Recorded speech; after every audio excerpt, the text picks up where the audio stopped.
Hello বন্ধুরা, কেমন আছো সবাই? আশা করছি সবাই খুব ভালো আছো। তো দেখো, আজ আমি তোমাদের সঙ্গে আমার হাতের চাউমিন রেসিপি শেয়ার করতে চলেছি। প্রথমে আমি ওভেনটা জ্বালিয়ে নিয়েছি। এবারে একটা পাত্রে জল গরম করতে দিয়ে একটু লবণ আর একটু তেল দিয়ে দিয়েছি। জলটা গরম হয়ে গেলে তাতে দেখো আমি চাউমিনটা দিয়ে ভালোভাবে সিদ্ধ করে নিয়েছি। এবার চাউমিনটা আমি ঢেলে দেবো একটা পাত্রে জলটা ঝরিয়ে নেওয়ার জন্য।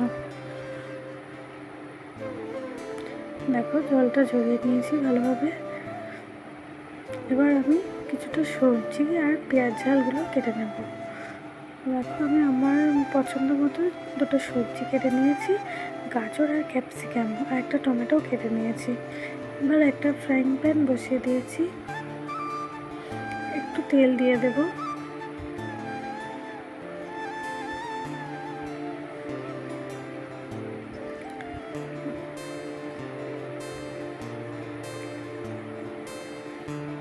দুটো ডিম দেব, দিয়ে ভালোভাবে ঝুড়ো ঝুড়ো করে ডিম দুটো ভেজে নেব।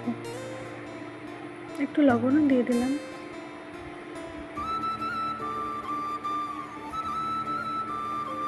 দেখো, ভালোভাবে ভেজে নিয়েছি ডিম দুটো। এবার একটা পাত্রে ঢেলে নিয়ে আবার কিছুটা তেল দিয়ে দেব। তেলটা গরম হয়ে গেছে, এবার পেঁয়াজ ঝালগুলো দিয়ে দিলাম। পেঁয়াজ ঝালগুলোকে ভালোভাবে ভেজে নেব।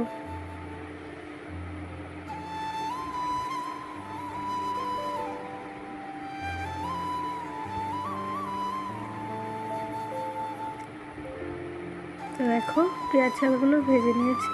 এবার কেটে রাখা টমেটোটা দিয়ে দেবো। টমেটোগুলো একটু নরম হয়ে আসলে এবার কেটে রাখা সবজিগুলো দিয়ে দেব।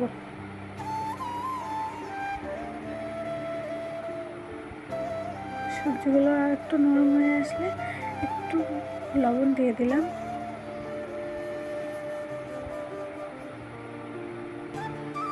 একটু ম্যাগি মশলাও দিয়ে দিয়েছি। এবারে দেব একটু সয়া সস আর একটু টমেটো কেচাপ। একটু নেড়ে চেড়ে এবার জল ঝরিয়ে রাখা চাউমিনটা দিয়ে দেব, আর ভেজে রাখা ডিমগুলো দিয়ে দেব। দিয়ে সব কিছু একসঙ্গে ভালোভাবে মিশিয়ে নেব।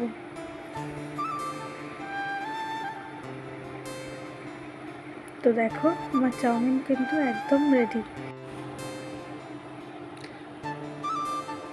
Thank you for watching. By.